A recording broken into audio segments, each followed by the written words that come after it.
After all these years, we finally have proof that aliens actually exist. And that's when this giant 8 foot tall creature disguised as an NBA basketball player pulled up damn near from the logo to basically win the game in 2 overtimes. Forget the fact that I picked the Spurs from the beginning of the year to win the chip. Forget the fact that a couple of days ago I reminded the world that Wemby was about to take over the league. And keep in mind that this game was against the reigning and defending NBA champions, and also what some people would call the best team in the league. With Wemby still in one on the road, the way that team did last night, the San Antonio Spurs just won the NBA title. I'm going to pull up these stats again for us to take another look at. And like before, feel free to read along as I read out loud. This says head-to-head matchup for this year's NBA season. The San Antonio Spurs have 4 wins. OKC has 1. People kept asking me, can the Spurs beat OKC? I think with this amount of overwhelming evidence, the better question is, can OKC beat the Spurs? This is Worldwide Classic. I'm Southside Trey.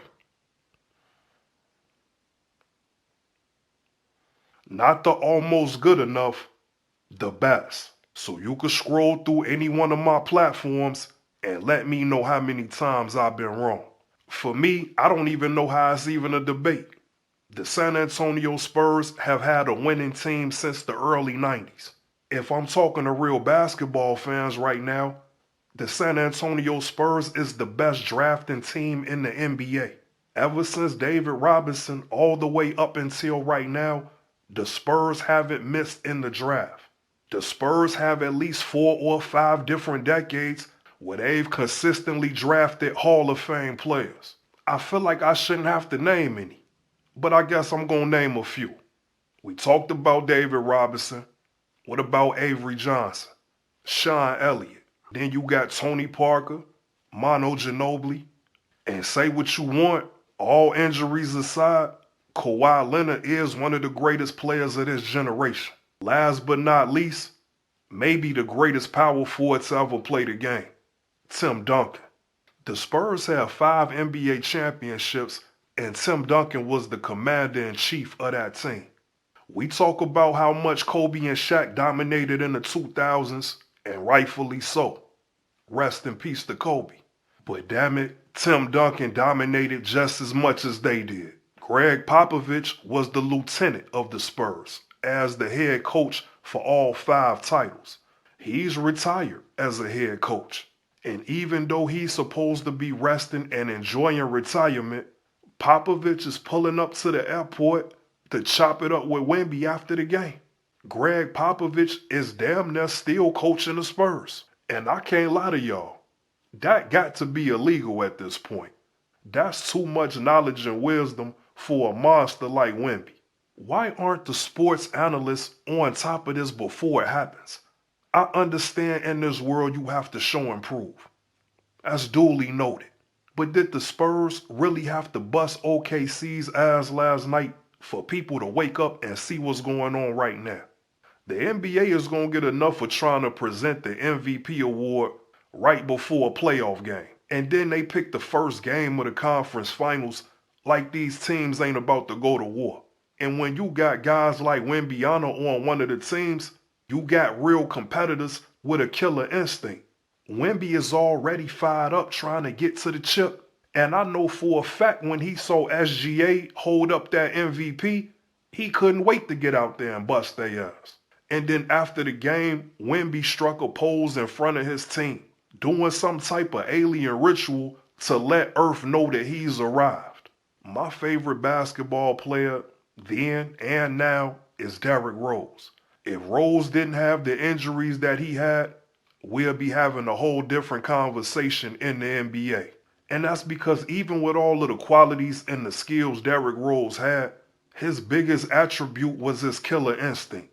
That's the common denominator for all great players. If Derrick Rose was 7 feet tall, he would be Victor Wembanyana. When I was growing up and we played games like NBA Live or NBA 2K, Sometimes we'll just create a player, just because. And we will make all of his attributes 99. That means he has the best handles, he's the fastest, he could jump the highest, could rebound, dunk the ball, shoot the three, and as a finishing touch, we'll make him as tall as possible so he could get at least 20 blocks a game. That created player that we all have made on NBA Live or NBA 2K is now a real person. This is Worldwide Classic. I'm Southside Trey. Let's get straight to it. Just when things were starting to go in the right direction for WWE, I knew things was a little bit too good to be true.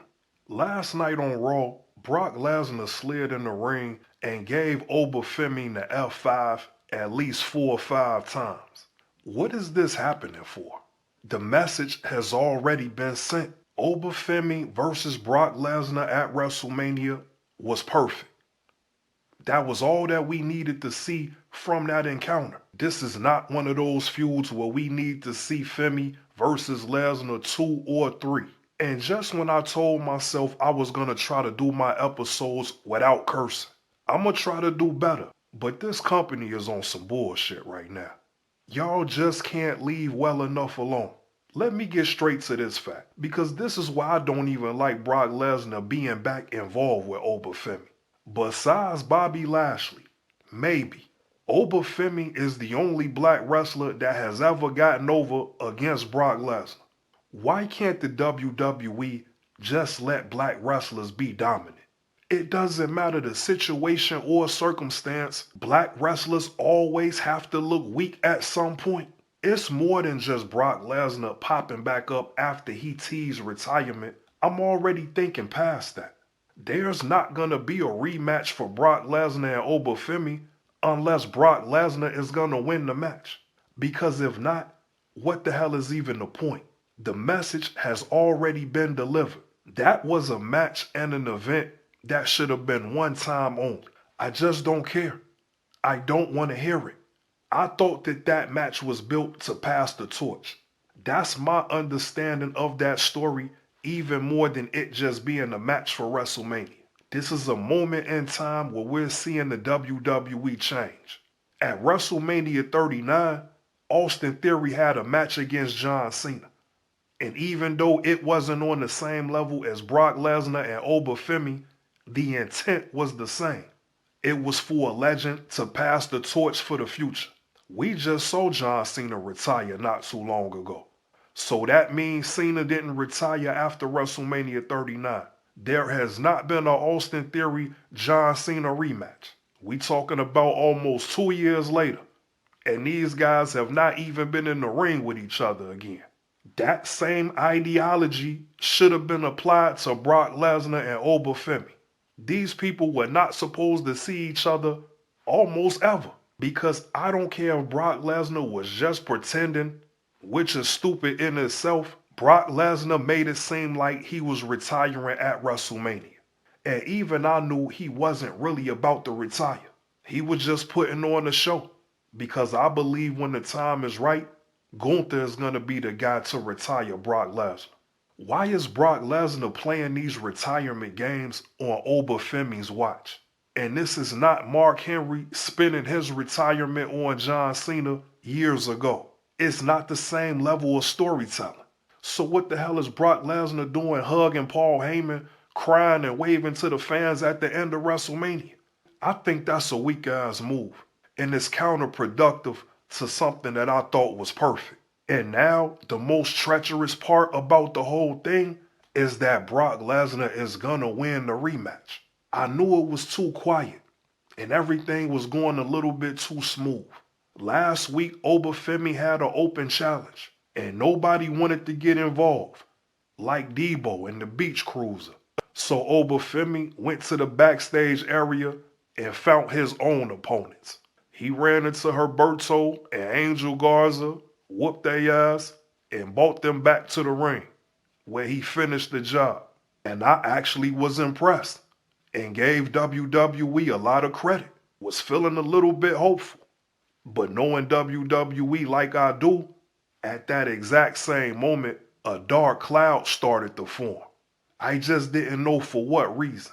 Last night when Brock Lesnar F5 over Femi 5 times, I got my answer. I told y'all on this show before.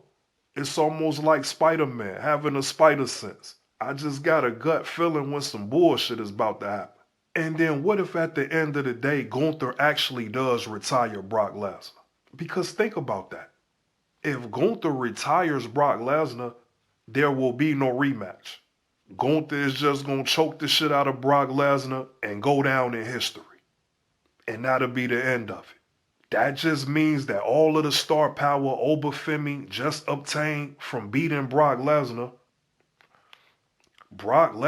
take back some of that star power from Femi to take into a retirement match with Gunther. In other words, the WWE needs Brock Lesnar to get a big win before potential retirement with Gunther, which just makes every single thing we just talked about even worse. So we're going to talk about Roman Reigns real quick. How long should Roman Reigns have the World Heavyweight Championship? Every week, Roman Reigns is showing why he's the only superstar in WWE. If his title run is handled correctly, Roman Reigns could make the next Roman Reigns. That's how important this decision is. I'm not an analytical guy, but for people that want to look at the bigger picture, which is the numbers and viewerships and ticket sales alike, Roman Reigns is responsible for the spike in both of those categories. Last week, I said Roman Reigns is the perfect wrestler. Part of that is attributed to Roman Reigns is already trying to make superstars. I don't know if it's a disconnect with the wrestlers or WWE itself or a combination of both. But Roman Reigns is already laying it out on the line every time he gets in the ring. He's one of the only guys that's that big a star who's willing to do just about any move other wrestlers want to do. There's been plenty of wrestlers throughout Hulk Hogan's career that have suggested moves they want to try, to which Hulk Hogan basically told them they better get the hell out of here. You could add Stone Cold Steve Austin to that list as well. The wrestler that Sports Illustrated has recently said is the greatest superstar of all time. I started that conversation on episode 50 of Worldwide Classic. Y'all be sure to check that out. The point is, most of the top guys in wrestling are not going to let you do all of these high-powered ass moves. Roman Reigns has been with this shit from day one, even during the Big Dog era, which I hated every minute of. Roman Reigns was leaving it all in the ring. That's one of the things that's so impressive to me about Reigns. He's still performing the same way right now. He's willing to go all out in these matches. It's just up to the wrestlers to get where they need to be at. It's kinda ironic. These are some of the same things Roman Reigns was saying right before the Royal Rumble on ESPN. And now in his first defense as the world champion, he just put Jacob Fatu right at the top of the card. The question was, how long should Roman Reigns be the world champion? I think Roman Reigns should be the world champion for the next 3 years. First things first. There are hundreds of more cousins in the bloodline, all who have not yet made it to WWE. At the top of that list is Zilla Fatu. We've seen a lot of bloodline members pay homage to the legend Umaga. Zilla Fatu is the actual son of Umaga. It's only a matter of time before we see him in WWE and he starts his journey. The thing is, Zilla Fatu has the potential to be better than everybody in the bloodline. I'm no scientist, but I think some research would suggest that younger siblings tend to outperform the rest of the family. To me, you shouldn't have to be a scientist for that to make sense. If you're the youngest or the baby of the family, and you come from a family that's great at what they do, and in this case, the best at what they do, then as the youngest, all you know how to do is be the best. You're growing up around greatness. Iron sharpens iron, and 1 + 1 = 2. The entire bloodline is an example of that.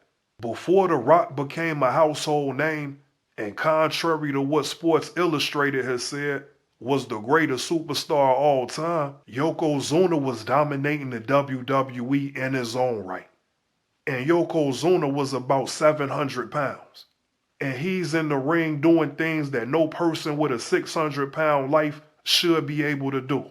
And then as we speak right now, today, Roman Reigns is the perfect wrestler. Do y'all see where I'm going with this? There's almost no way Zilla Fatu is not going to be the best wrestler in WWE. Even though you won't be able to tell with the naked eye, the stage is being set right now. Solo Sikoa is the most improved player in WWE, and I'm kind of tired of people playing with his name. These are the same people that said Solo Sikoa had no personality, Solo Sikoa had no charisma, he was born on the microphone. Solo Sikoa has been killing it on SmackDown for the past 6 months, and ain't nobody said a damn thing. No matter when he decides to join the company, Zilla Fatu already has a lot to work with. And now with Jacob Fatu not rocking with Roman Reigns or Solo Sikoa, there's a third option. I know one thing. I think it's safe to say we already know who's going to be inside the War Games at Survivor Series. Roman Reigns has to be the World Heavyweight Champion for all of this to even be important. We have to see the real importance of being the tribal chief, not the flowered necklace or the Ula Fala as they call it. That World Heavyweight Championship is what determines who's the tribal chief. But even with all of that said, I will say this. I don't even want somebody from the bloodline to be the one to take the world title from Roman Reigns. Whoever gets that honor of beating Roman Reigns has to be the person that's the new face of the company. As crazy as this might sound, I think that's the only reason Roman Reigns lost the WWE Championship when he did. I don't know if the WWE had another superstar that could take that place.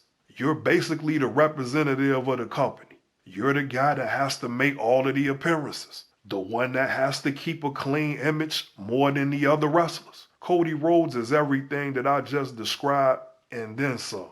Every time that I see Cody Rhodes, it looks like he's about to run for the U.S. Senate. And in some way, shape, or form, this is what WWE wants for the person that's the face of the franchise. So I think Roman Reigns needs a little bit more time with the title. He has to build it up the same way he did when he was the tribal chief 5 years in a row. Next week, we're going to talk about a couple people that could possibly dethrone Roman Reigns. But as of right now, I don't even know anybody that could make the title as important as Roman Reigns can. So whoever it's going to be, we'll see them in about 3 years.